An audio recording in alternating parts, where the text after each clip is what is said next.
हमें कहते हो हिकमत से चलो। जो मोहम्मद का सहाबी अंगारों पे लेट के मोहम्मद के दामन को न छोड़े, उसको कोई काफिर कहे मैं चुप हो जाऊं?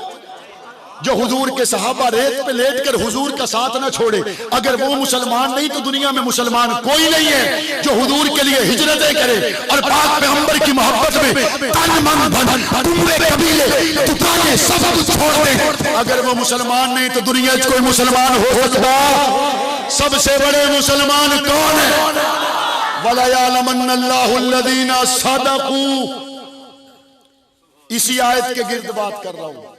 या अल्लाह, बेड़ियां पावड़ियां जरूरी है ना, बेड़ियां पावड़ियां जरूरी है, ये यतीमियां देखनियां जरूरी है। मुझे याद है वो वक्त, मैं जेल में गया वालिद साहब से मिलने, 4 साल हो गए थे जेल में थे। मैंने कहा अब्बा जी कब आओगे, कब आओगे? और मैं उस वक्त उनसे मिल रहा था जब करीब था कि अभी कोई खत आ जाए रिहाई का। और मंजर ये था, जेल में जो उनको बिस्तर मिला हुआ था वो बांधा हुआ था, और वो दरमियान में मैंने और अब्बू ने मिल के बांधा, और जो वो किताबें मुताला करते थे वो किताबें मैंने और अम्मी ने इकट्ठी कर दी। जो वहां से ले जाने की चीजें थी वो सब हमने इकट्ठी कर ली। अब बिस्तर के एक तरफ अब्बू बैठे हुए, एक तरफ मैं बैठा हुआ हूं। तैयारी हो गई और अभी तक रिहाई का परवाना नहीं आया। मेरे दिल में ये बात आई कि हो सकता है रिहाई की बजाय फिर से गिरफ्तारी का खत आ जाए। तो मेरे दिल में आया कि पहले से माहौल बना लूं ताकि कोई ऐसा खत आए तो हमारे पर जर्ब न लगे।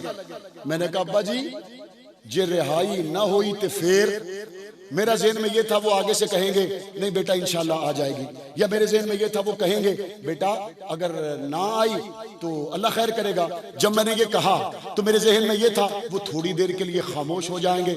मैंने कहा अब्बा जी जे रिहाई ना आई तो फिर कहते यही घोड़ा यही मैदान फिर इत्थे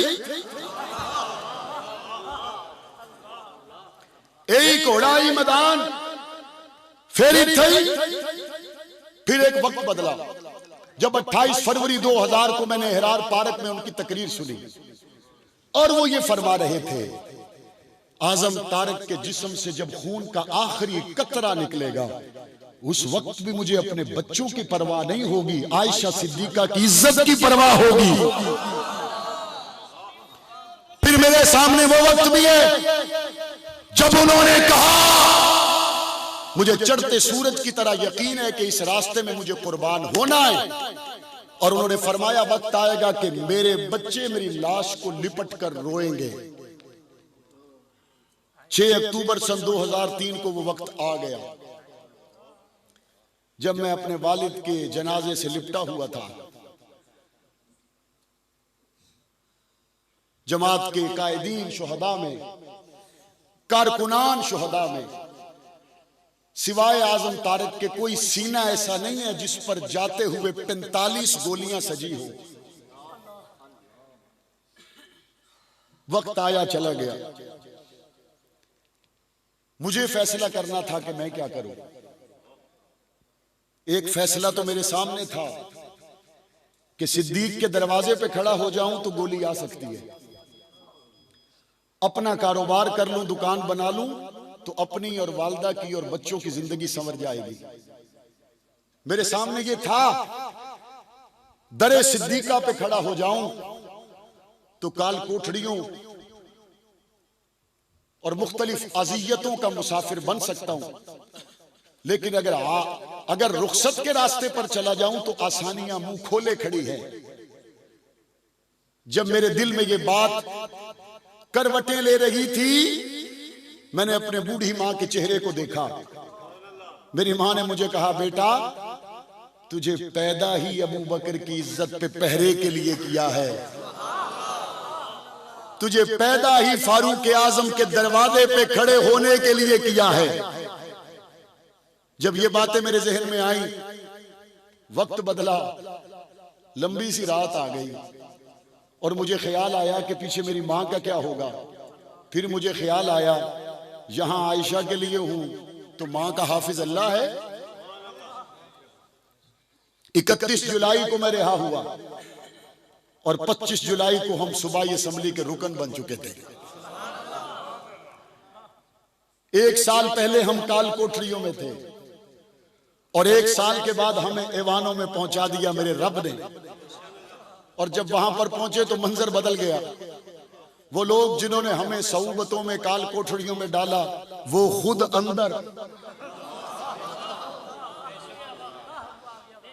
अंदर मुझे लोगों ने कहा ये क्या हुआ? मैं कि तोनू के लगदा सदा दे हिको जेरान दे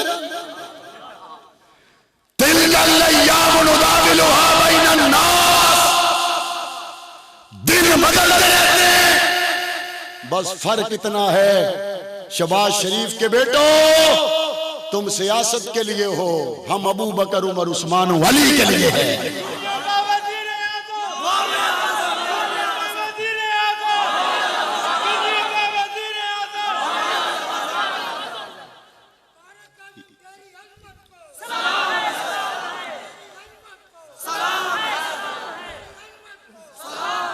हम जब असेंबलियों में पहुंचे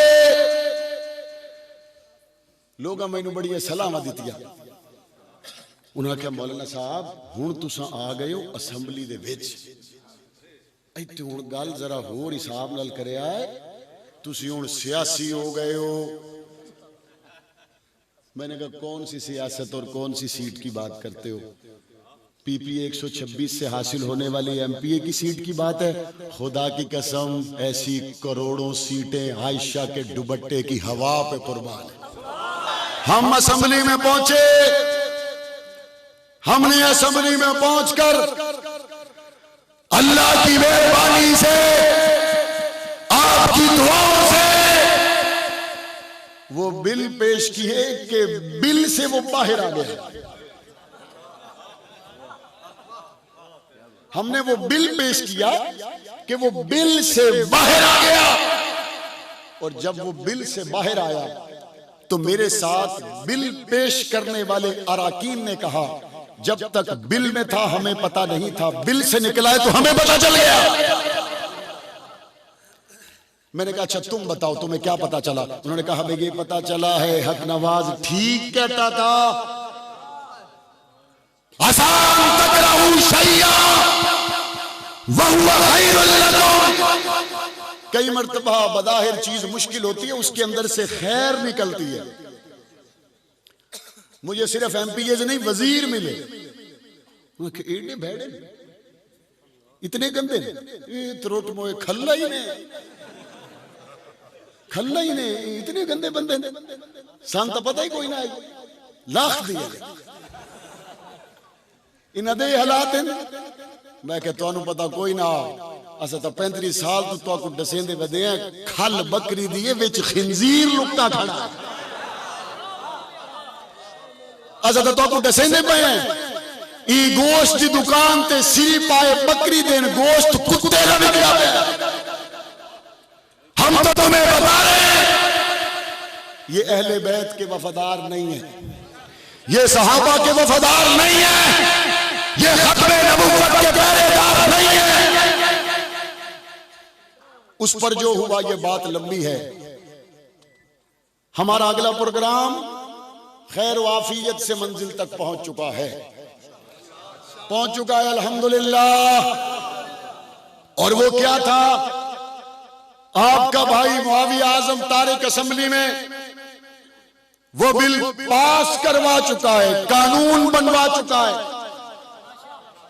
कि पहली जमात से लेके छठी जमात तक पंजाब के हर बच्चे को नाज़रा कुरान और छठी जमात से 12वीं जमात तक हर बच्चे को तर्जुमा कुरान लाजमी पढ़ना होगा।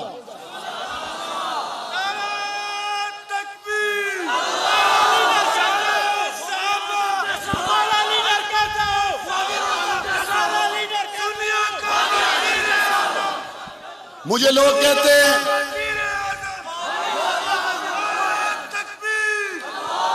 लोग पुछते नहीं दे नाल क्या हो सी, मैं क्या पहले बंदे मेरे को आके सिद्दीक दा शान पुछदे हुण स्कूल च उन्हां को मास्टर देसे सी गार दे विच सोहणे नबी दे नाल अबू बकर आई।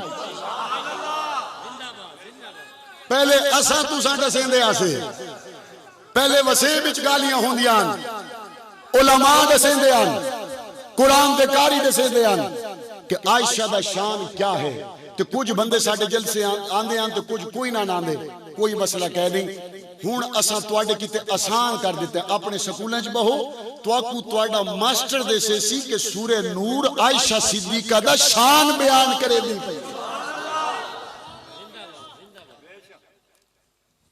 अब तो तुम कहते हो इन्होंने गलत कहा। जब कुरान का तर्जमा पढ़ोगे फिर कैसे कहोगे कुरान ने गलत कहा?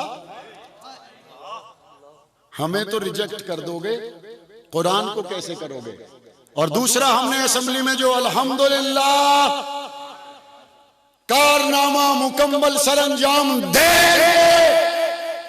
आपको याद होगा आप में वो बंदे हाथ खड़े जिन्होंने मौलाना आजम तारिक को उनकी शहादत के आखिरी साल में देखा है, वो बंदे हाथ खड़ा करें। माशाल्लाह बड़ी तादाद है उन लोगों की। आपको याद होगा मौलाना आजम तारिक शहीद ने अपनी जिंदगी के आखिरी साल में ये तहरीक पूरे मुल्क में उठाई थी कि दुश्मन सहाबा वफाकी वजीर तालीम को ये यादाश्त पेश कर चुका है कि सहाबा के नाम पंजाब टेक्स्ट बुक बोर्ड की किताबों से निकाले जाएं। और मौलाना आजम तारिक ने वजीर तालीम के हाथ से वो यादाश्त को लेकर फाड़ दिया था और उन्होंने फरमाया था तुम सहाबा के नाम किताबों से निकालोगे, हम तुम्हें असेंबलियों से निकाल कर बार। जब मौलाना आजम तारिक ने आवाज उठाई, परवेज मुशर्रफ ने कहा मौलाना आजम तारिक साहब आप तसल्ली रखें, सहाबा के नाम निसाब की किताबों से नहीं निकलेंगे। मौलाना आजम तारिक शहीद हुए, 17 साल तक आप तकलीफ में रहे। इन 17 सालों में निसाब तालीम में तब्दीलियां होती रही या नहीं होती रही? आप रोज पढ़ते थे खत्म नबूवत का पैरा निकल गया, आप रोज पढ़ते थे सहाबा के वाकयात निकल गए, आप रोज पढ़ते थे अज़वाज मुतहरात के वाकयात को निकाल दिया गया। इन 17 सालों के बाद आपका भाई मुआविया आजम तारिक असेंबली में पहुंचा। हमने पंजाब टेक्स्ट बुक बोर्ड के मुताला पाकिस्तान, इस्लामियात और तारीख के तमाम तर इख्तियारात पंजाब टेक्स्ट बुक बोर्ड से लेकर मुतहिदा उलमा बोर्ड के हवाले कर दिए। हमने वो हाथ काट दिया है जो हुजूर की खत्म नबुव्वत पे डाके डालता था। हमने वो हाथ काट दिया है जो सहाबा के वाकयात पे डाके डालता था। वो हाथ कटा या नहीं कटा? कटा या नहीं कटा? अल्लाह का शुक्र है हम असेंबलियों में पहुंचे। हमने असेंबलियों में पहुंचकर मिंबर और मेहराब में कही जाने वाली बातों को फरामोश नहीं किया। हमने अपने शुहदा के दिए हुए सबक को याद रखा है, तरोताजा रखा है। आपसे पूछना चाहता हूं, वोट आपका भी बना हुआ है या नहीं? जितनों का वोट बना हुआ है हाथ उठाए ना जरा। सबका बना हुआ है।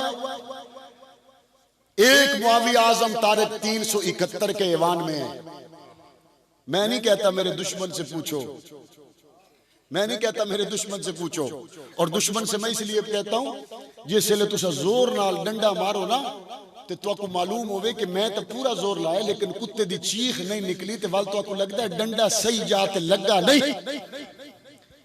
जो चीखदा वदा होवे तो तुहाकू तसल्ली होवेंदी बस सही जाते लगा है। मेरा मुझसे ना पूछो, मेरे दुश्मन से पूछो चीख रहा है या नहीं चीख रहा? चीका कूका है नहीं या कोई ना? चीका कूका आसमाना तेरे। मैं आपसे कहना चाहता हूं 371 के ऐवान में आप तक वो वीडियो सोशल मीडिया के जरिए पहुंचती रहती होंगी। खत्म नबूवत के लिए आपका भाई सहाबा अहले बैत की दर का अदना गुलाम कभी खामोश रहे? बोलो। डॉक्टर आफिया के लिए कभी हम खामोश रहे? अहले बैत के लिए कभी हम खामोश रहे? सहाबा अहले बैत की बात आए कभी हम खामोश रहे? फलस्तीन की बात हो कभी हम खामोश रहे? कश्मीर की बात हो कभी हम खामोश रहे? तो मुझे बताओ क्या आपका वोट सिर्फ सोलंग नाली की बुनियाद पर ही जाने के लिए बना है? क्या आपके वोट की इतनी कम हैसियत है कि जो सड़क बना दे वोट उसको देंगे? लोग आदर मौलाना साहब वाल सड़क तो बनी है ना, सड़क तो बनी है तो वाल क्या करूं? मैं कह ठीक है, सड़क वड्डा एहसान होंदा है, गली वड्डा एहसान होंदी है, सुई गैस दा मीटर वड्डा एहसान होंदा है, या जेड़ा कुरान पहुंचावे वो वड्डा मोहसिन होंदा है? सड़क वाला होता है ना। जो नहीं बोल रहे वो शायद यही कहते हैं, सड़क वाला होता है ना, गली वाला होता है, नौकरी वाला होता है, सुई गैस वाला होता है। तो कुरान पहुंचाने वाले कौन है?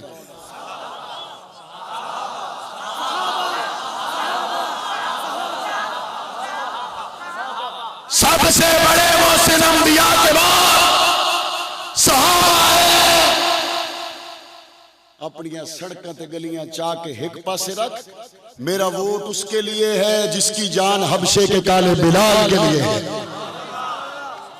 उस संदूकड़ी में वोट जाएगा जिसके दिल की संदूकड़ी में मोहम्मद का गुलाम रहता हो। उस संदूकड़ी में वोट जाएगा जिस दिल की संदूकड़ी में सहाबा अहले बैत की मोहब्बत हो। और हम ये समझते हैं कि सहाबा की मोहब्बत में दिया जाने वाला वोट, सहाबा और अहले बैत की मोहब्बत में की जाने वाली सपोर्ट, दुनिया में उसका नतीजा हार में निकले या जीत में निकले, मेरी सपोर्ट हो गई, मैं जीत गया, मेरा वोट चला गया, मैं कामयाब हो गया।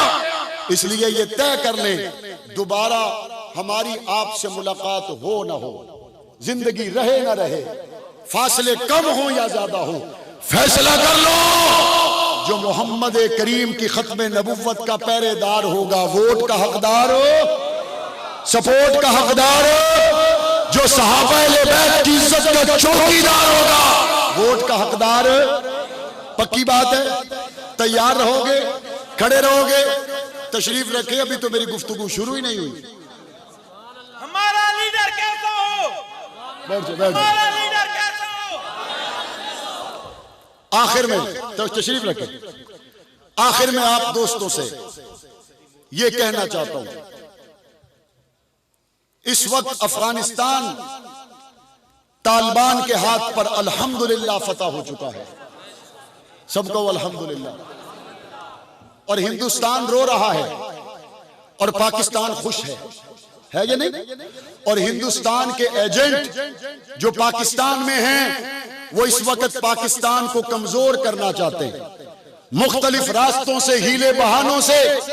इन दिनों में वो बतौर खास तखरीबकारियां, कभी सहाबा की गुस्ताखी की शक्ल में, कभी अहले बैत की गुस्ताखी की शक्ल में, कभी मुल्क के अंदर धमाकों और गोली की शक्ल में जारी रखे हुए हैं। आपने मुल्क में बदअमनी फैलाने वालों के खिलाफ अपने मुल्क के सलामती इदारों का साथ देना है, दोगे? अपने मुल्क की पुलिस का साथ देना है, दोगे? जो शख्स सहाबा की गुस्ताखी करे उसके खिलाफ आपने फिलफौर कानून का दरवाजा खटखटाना है। आपने कानून के साथ, कानून नाफिज करने इदारे वालों के साथ ताउन करना है। और हम इंशाअल्लाह जिंदा रहे, सहाबा की मोहब्बत में मौत आएगी, सहाबा की मोहब्बत में। आप जवानों से इतना कहना चाहता हूं, उठ शेर मुजाहिद होश में आ, तामीर खिलाफत पैदा कर। क्यों फिरके होता है? अब एक जमात को पैदा कर, तू भी तरक्की दुनिया में, असबाब तिजारत पैदा कर, कानून की दौलत ठुकरा दे, उस्मान की दौलत पैदा कर। इस्लाम के दर तू बढ़ता है, कुफार से फिर क्यों डरता है? या तो इस्लाम का नाम ले या शौक शहादत पैदा कर। दिल से ये कह करा, घबराए ना, हालात बदलने वाले हैं। जो कांटे बनकर आए थे वो लोग मिलने वाले हैं। मजलूमों की आहों ने शोलों में हिदायत पहनी है। ये चार सैयादों को अब सड़ने मिलने वाले हैं। हिम्मत की तूफानों में जज्बों को हमारे छीन सके, जितना हमसे रूठोगे हम और